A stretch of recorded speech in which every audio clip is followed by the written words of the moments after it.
para también actuar a nivel del túbulo distal.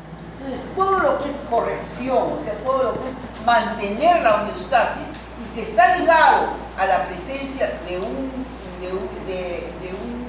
parámetro, de un receptor que necesita receptor y esta hormona está ligado a esta parte distales, ¿no? Esta zona distal. O sea, esto de acá se va a absorber siempre en la misma proporción y esto va a depender más o menos qué está ocurriendo en el medio interno para que el riñón cumpla su labor de mantenimiento de la homeostasis.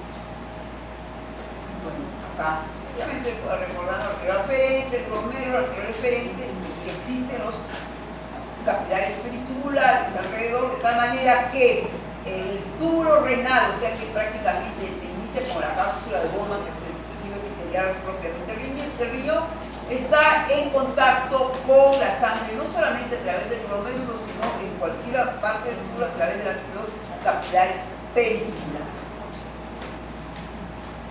Acá donde viene el arteriol aferente, los glomérulos, el arteriol eferente, entre arteriol aferente y eferente está saliendo el asa de Henle. Finalmente los esquemas a veces dicen glomérulo tubo proximal, asa de Henle, y la salida la mandan al distal hacia allá. En realidad no es así, ¿no? El asa de Henle da la vuelta y sale entre la arteriola aferente y eferente, ¿no? Y en ese momento, en la parte en que choca con la arteriola eferente y eferente, marca el inicio del túbulo distal.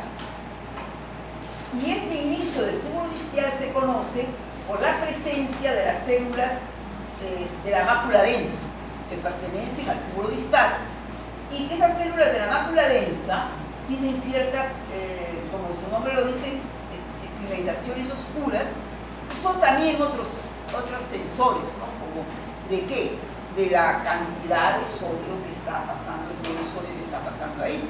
Entonces, cuando depende de los niveles de sodio, van a captar los niveles, y si estos son bajos, van a mandarle el mensaje ¿a dónde? Acá, entre la arteriola aferente y eferente, como dicen, en ese espacio, hay un grupo de células que son células mesangiales del sanguíneo y que también recubren las arteriolas, y estas células son productoras de sustancias. En ellas son las células que producen la renina, y son células también que producen sustancias vasoconstrictoras o sustancias vasodilatadoras, que van a actuar como en la arteriola aferente o en la arteriola eferente para, como vamos a ver más adelante, mantener la presión renal a un determinado valor. Entonces ahí tenemos que, dependiendo de la cantidad de sodio que pase, el sodio, estas células van a darse cuenta de los niveles, y si está bajo, pues van a estimular estas células la producción de renina para que libere a la sangre y produzca el sistema renina-angiotensina-aldosterona, que al final la aldosterona actúe, como hemos dicho, a nivel distal para la reabsorción de sodio. Y también maneja, pueden ver si hay mucho, si digamos se ha filtrado mucho o no, van a poder controlar la cantidad de plasma que llegue a través de la arteriola aferente hacia el glomérulo, que va a ser fundamental para el filtrado glomerular, produciendo vasoconstricción o vasodilatación. Vemos también que estos vasos tienen inervación. Entonces, estos vasos pueden sufrir vasoconstricción o vasodilatación dependiendo no solamente de las sustancias producidas, sino también a través de terminaciones nerviosas que están siendo controladas.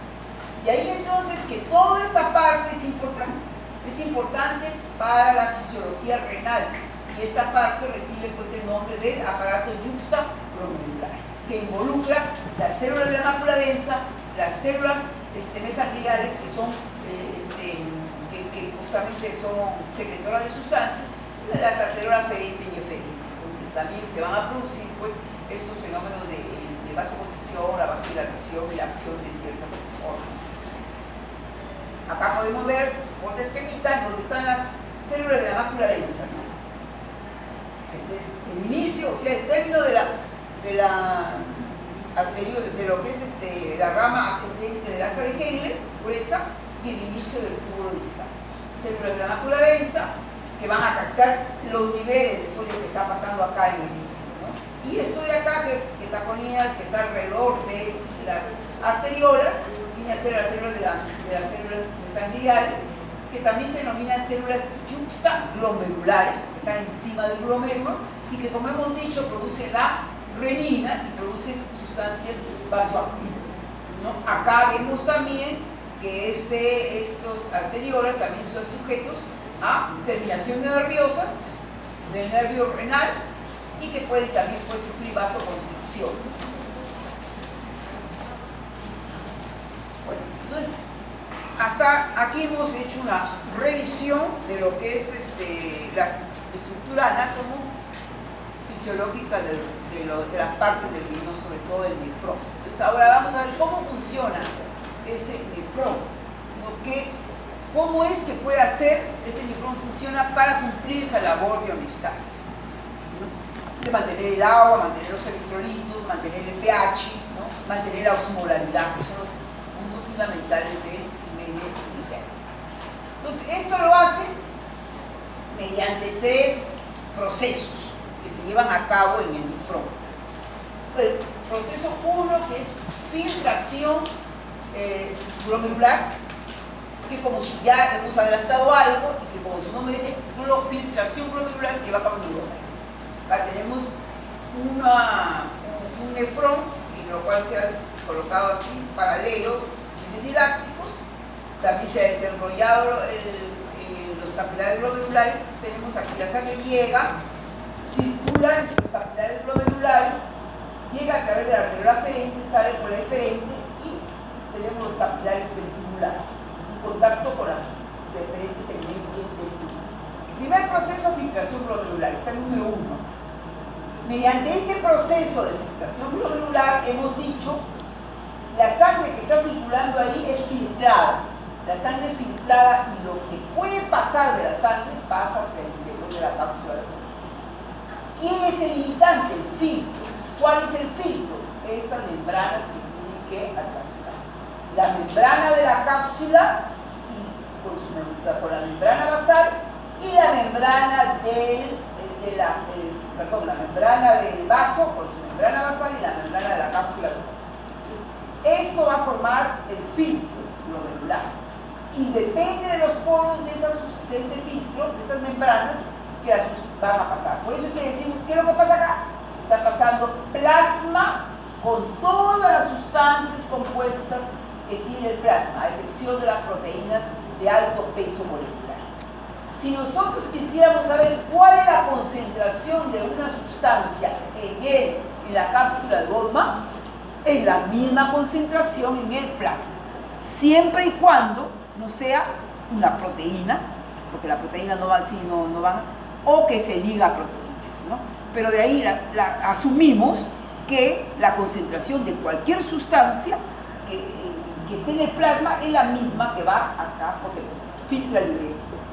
Ahora, a lo largo del tubo ya va cambiando, ¿no?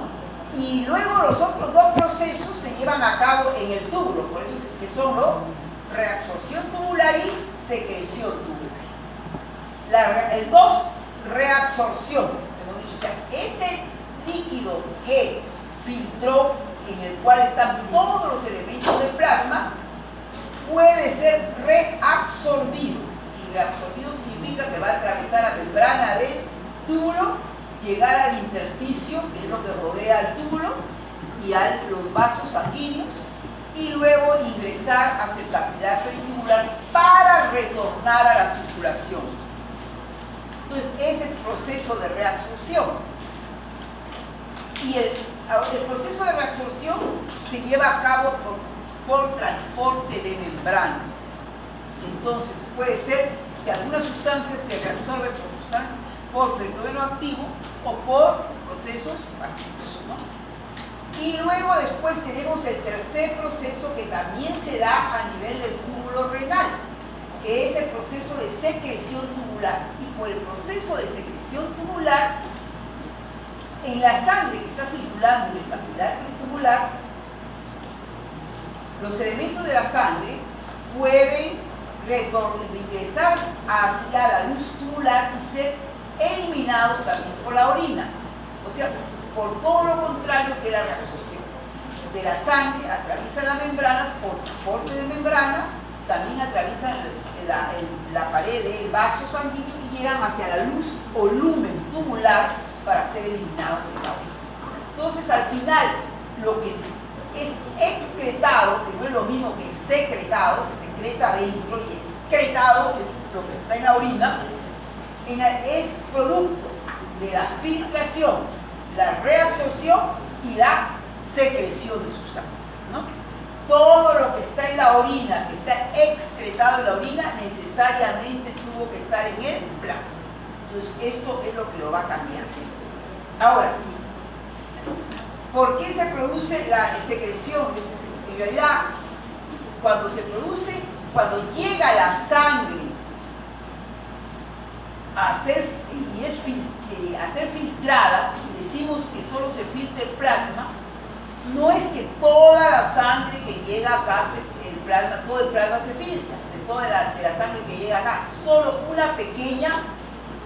pequeño porcentaje de lo que está llegando se filtra. El resto pasa a la circulación peritubular. Es como que si fuera esto un gran río que está corriendo y lo que pasa al plasma es un pequeño riachuelo. Entonces se dice que del 100% que llega de sangre, solo el 20% se filtra.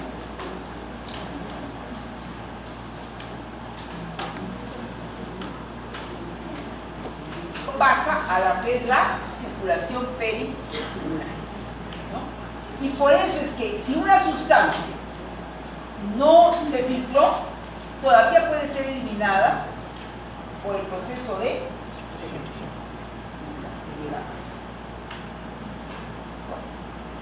Ahora, veremos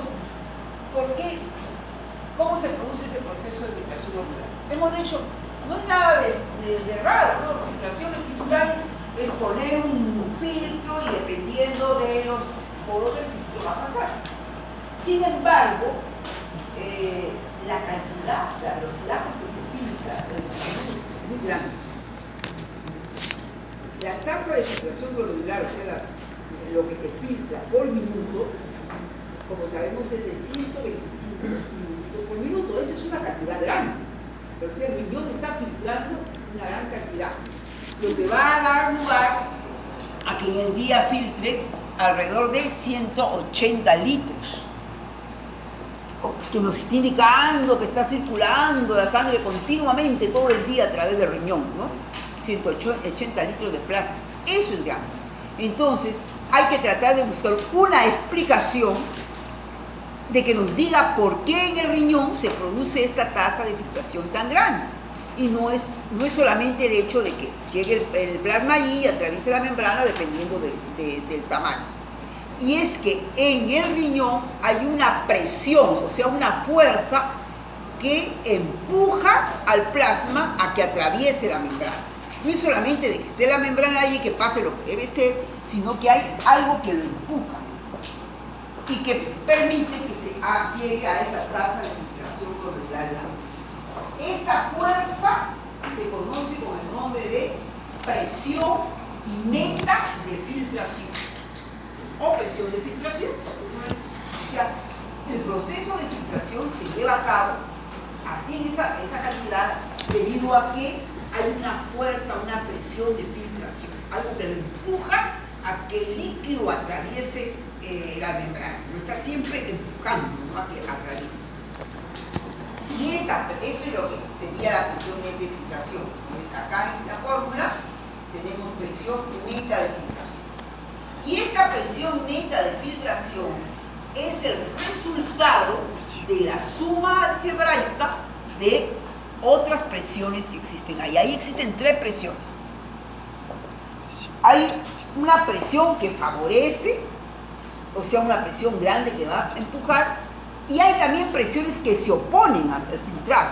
Entonces, como hay una presión que favorece y hay otras presiones en sentido contrario, las presiones en sentido contrario se restan de la que favorece y me dan una presión neta de filtración.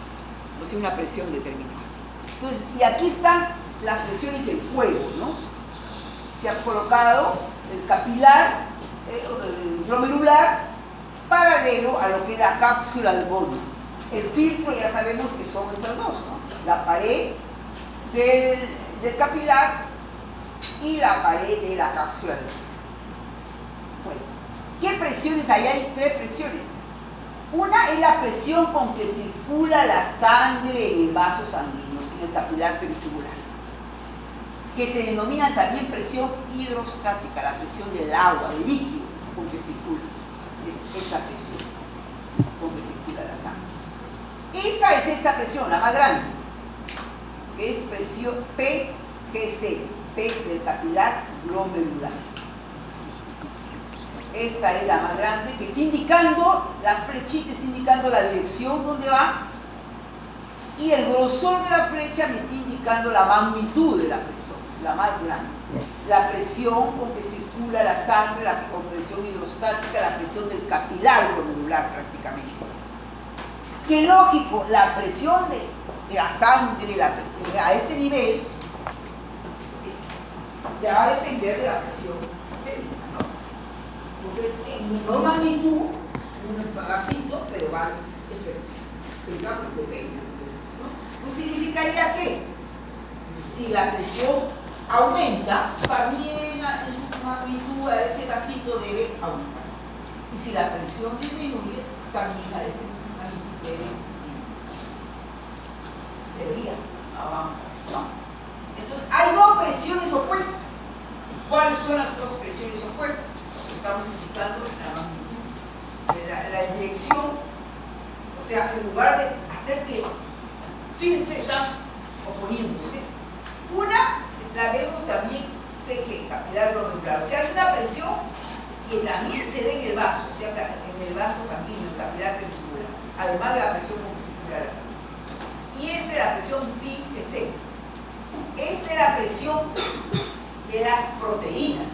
Acuérdense que las proteínas no pueden atravesar porque no el filtro, porque los poros no lo permiten. Entonces, ¿qué es lo que sucede? Las proteínas se van quedando en el derecho vascular, que no pueden atravesar, pero sí va pasando el líquido. Entonces se van concentrando. Y al concentrar estas proteínas, ejercen una presión osmótica. ¿De acuerdo? El agua va hacia el lado donde está más concentrado. Entonces, si las proteínas se quedaron ahí, en lugar de permitir que salga agua, va a jalar agua. Entonces, esta es la presión de las proteínas. Entonces, aquí en lo que es en el capilar peritubular tenemos dos presiones. Una favorable y la siguiente que es contraria, negativa, ¿no? Una positiva y una negativa para el proceso. La presión con que circula la sangre, que dice que cuando hay más presión, pues se espera que filtre más, pero cuando la concentración de las proteínas aumenta, al contrario, sería que filtre menos. Todo lo contrario. Ahora, luego después tenemos otra presión más pequeña, y la presión BC de la cápsula del bono. ¿Por qué? Porque cuando está produciéndose ese filtrado no significa que esto esté vacío. Hay líquido, un líquido que va a ejercer una presión en sentido contrario. Entonces ahí tenemos las tres y ahí tenemos la presión. Entonces, al final, ¿qué tenemos?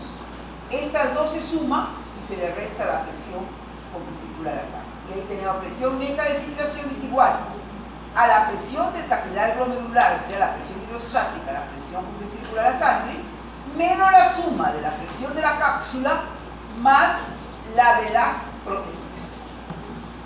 Y esto me da esta presión con la que el riñón llega a 125 mililitros por minuto a filtrar, esa tasa de filtración glomerular. Pero ojo, la tasa de filtración glomerular es un valor único, o sea, lo normal es 125 mililitros por minuto, más o menos, como cualquier caso fisiológico, ¿no? Entonces, pero pudiera cambiar, ¿no? Porque si depende de las presiones, en cualquier situación estas presiones van a modificarse, me darían otra presión neta de filtración y me daría darían otra tasa de filtración. Por ejemplo, si la presión de la persona sistémica sube, si hemos dicho, aumentaría acá la presión y se esperaría que la presión de filtración aumente y por lo tanto se afecte más. Si la presión sistémica disminuye, esperaría que la presión de filtración disminuya y se afecte. Si las proteínas aumentaran, la concentración de las proteínas aumenta, esperaríamos menos. Pero si la concentración de las proteínas disminuye, esperaría más. Si la presión en la cápsula aumenta, esperaríamos menos. Pero si la presión en la cápsula disminuye, esperaríamos más. Entonces, vemos, está sujeto a diferentes cambios de la presión, y entonces no daría necesariamente una tasa de filtración única, prácticamente, porque dependería de las presiones. Ahora, para la función del riñón es importante mantener la tasa de filtración normal. Si la tasa de filtración, tenemos un riñón que no llega a 125, con una tasa de filtración menos, estamos diciendo que es un riñón que no está cumpliendo la labor de homeostasis. Estamos hablando de un riñón insuficiente. La insuficiencia renal constituye el medir justamente la tasa de filtración glomerular y en ver que se va poco a poco disminuyendo esto hasta que llega a decir ya que este riñón ya no cumple nada, ¿no? En un 10%, 20% ya de la tasa ya no hace nada. Pero eso no significa tampoco que si el riñón va a filtrar más, sea más eficiente. Porque si el riñón filtra más, significa que le estamos dando al riñón una velocidad tan exponencial, a una velocidad tan larga, que acuérdense que hemos dicho, el túbulo proximal es el segmento que está encargado de retornar las sustancias. Entonces va a pasar tan rápido que no va a poder reabsorber. Entonces se van a escapar en la orina sustancias que son importantes. Entonces, para el funcionamiento normal del riñón no conviene ni una tasa de filtración mayor ni una tasa de filtración menor. Entonces, ¿cómo hace para mantener esa tasa, esa presión a un valor determinado que le asegure que la tasa de filtración se alcance, habiendo una gran variabilidad? Bueno, entonces, ¿qué es lo que debe hacer el riñón? Mantener una regulación de la presión a este nivel. O sea, debe trabajar para tratar de que la presión a nivel renal no varíe, a pesar de que puedan haber variaciones en los. ¿Cuál es lo que debe controlar sobre todo? Ahí hay tres presiones. La presión de las proteínas no es algo que cambia, es una persona en un momento determinado y a cada rato del día. Quizás pudiera haber una concentración, en el caso de una persona se deshidratada, deshidratada, una disminución, entonces eso obliga a que haya una mayor. Pero es un estado que no es tampoco normal, ¿no? Bueno, pero no es algo que esté cambiando cada rato. Después, la presión de la cápsula de Goldman, bueno, en situaciones sí puede aumentar si es que las vías urinarias se obstruyen. Si las vías urinarias se obstruyen, va a determinar que el líquido se acumule en situaciones también patológicas, ¿no? Por ejemplo, una litiasis renal, ¿no? Cuando existe cálculo renal, pudiera hacer que esto ocurra, ¿no? Ocurra ahí. Entonces, o en todo caso de cualquier obstrucción de algún órgano interno que cause presión en las vías urinarias y que permita el acúmulo de eso. Pero también no es algo. Pero ¿qué es lo más frecuente que podría ser la variación de la presión? El sistema. Eso sí, cualquier emoción, ¿qué es lo que va a pasar? Que de repente la presión puede subir, se disminuye, entonces eso traerá como consecuencia alteraciones graves en la presión. Entonces el riñón, para mantener la presión, porque lo que le interesa es mantener la presión a nivel del glomérulo estable, que le asegure tener una presión neta de filtración única y por lo tanto que se filtre la misma cantidad. Pues para eso tiene un sistema que se denomina autorregulación de la presión renal. O sea, el riñón se autorregula la presión de tal manera que pueden haber variaciones estos valores de presión, a nivel renal va a estar sin cambios. Entonces, este es el fenómeno de la autorregulación, ¿no? Entonces, va a mantener sin cambios que no le perjudiquen su función. Y ahí tenemos lo que significa la autorregulación de la presión.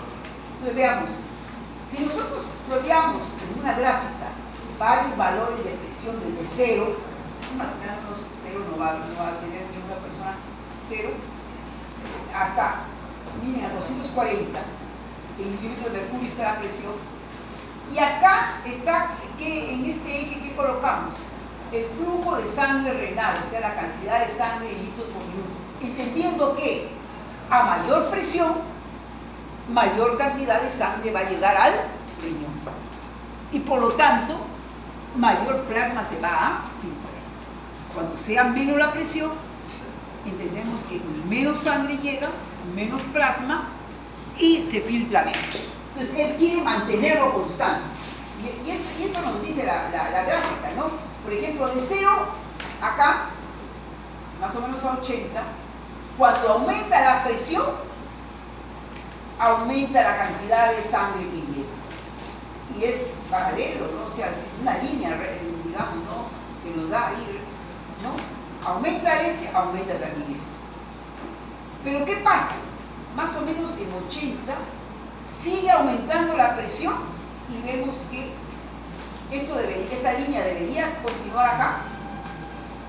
No continúa, se achaca, se queda igual en el mismo valor. Esto es la regulación de la presión, estos son los límites de regulación. Luego pasa a los 180, ¿qué es lo que sucede cuando llega a los 180? Ya comienza de nuevo a dispararse. Entonces, el riñón ejerce una autorregulación de la presión, pero no en cualquier valor, sino en valores de presión que van desde los 80 milímetros de mercurio hasta los 180. Valores por debajo ya no los controla y valores por encima tampoco. O sea, una presión de 200 ya está fuera de su control, ¿no? Sino entre 80 y 180 va a ser que a nivel renal se mantenga constante el valor de la presión a nivel de las arterioles, ¿no? Para que filtre la misma cantidad. Entonces, esto es lo que es la autorregulación, la límite de autorregulación. Porque si no existiría esto, como le digo, acá sería, mire, un 120 le correspondería por la 20 acá, mire lo que le estaría llegando, con 1.5 litros por minuto. Entonces estaría filtrando una gran cantidad. Pero no ocurre eso debido al fenómeno de la autorregulación de esta presión. Ahora, acá tenemos paralelo. A mayor presión, mayor cantidad de sangre. Está representada la gráfica por los rojitos. Y a mayor cantidad de sangre, mayor filtración, que es lo azul con morado, ¿no? De la línea. Entonces ahí van paralelos, de 0 a 80, aumenta la presión, aumenta la cantidad de sangre que llega al riñón y va paralelo la tasa de filtración orgánica. De más o menos 80 a 180 se produce el fenómeno de autorregulación. No hay variación, o sea, aumenta la presión, pero a nivel de la presión renal se mantiene al riñón. Por lo tanto, la tasa de filtración se mantiene. Fuera de 180 ya comienza a dispararse, tiene la mayor cantidad y acá se filtrará más. Entonces, esto es la cantidad, la autorregulación del flujo de sangre y la tasa de filtración de orina. Ahora, el siguiente punto es cómo hace el riñón para autorregular, o sea, en qué consiste su mecanismo. Y ya sabemos que va a que en cierto valor, de 80 a 180, a pesar de que haya variaciones en la presión de la persona, a nivel renal permanece. Ahora, ¿cuál es el mecanismo? ¿Qué es lo que crea? Pues va a producir en el juego de que hemos dicho vasoconstricción o vasodilatación de la arteriola anterior. Pues el juego va a ser de que ello se va a dar cuenta, va a liberarse precisamente por esas células de la mácula densa, personas que se dan cuenta por la cantidad de sol que está llegando, que se está filtrando más o menos, estimula a las células extrasamilales que van a producir esas sustancias que actúan en vaso, ya sea produciendo vasoconstricción o vasodilatación de la arteriola ferina. Y con eso gradúan el nivel, la presión que existe a nivel de las asas glandulares para que se mantenga constante y se filtre. Entonces, si hay un aumento de presión, si estén acá, esperamos que llegue a través de la arteriola aferente más sangre. Entonces, uno de los mecanismos sería una sustancia que busca vasoconstricción de la arteriola aferente. ¿Cómo lo puede, un aumento de presión, cómo lo puede controlar? Con una sustancia que busca vasoconstricción aferente o con una sustancia que busca vasodilatación eferente. Pues con eso sale la sangre y mantiene, ¿no? Si hay una caída de presión, es todo lo contrario, sería una vasodilatación aferente o una vasoconstricción eferente. Entonces esos son los juegos que hace, digamos, y ahí lo tenemos, ¿no? Entonces miren, quiere disminuir la tasa de filtración glomerular porque está muy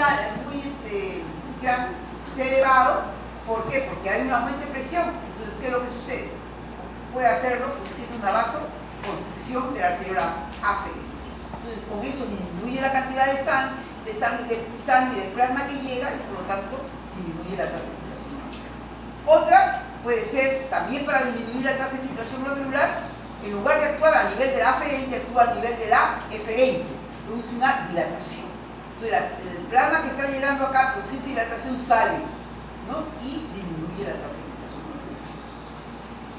Lo contrario, si quiere incrementar, porque la presión está baja, entonces uno de los mecanismos puede ser producir una vasoconstricción eferente, con lo cual aumenta la cantidad de plasma que está acá, se aumenta el filtrado, o una dilatación de la aferente para que llegue más plasma hacia las asas glomerulares. Entonces, con esto maneja, pues, se mantiene la autorregulación a nivel del riñón.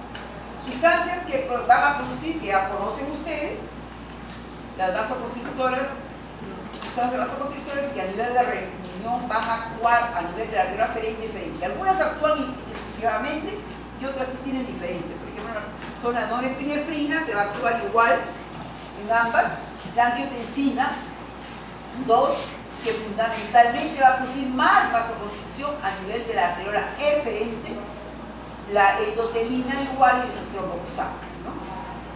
Y las sustancias vasodilatadoras, también iguales, la acetilcolina, tenemos la óxido nítrico, dopamina, las prostaglandinas, que fundamentalmente actúan a nivel de la aferente, y la bradiquinina, que actúa a nivel de la arteriola eferente. Entonces, nomás es algunas localizaciones especiales, y la mayoría actúan ya sea en una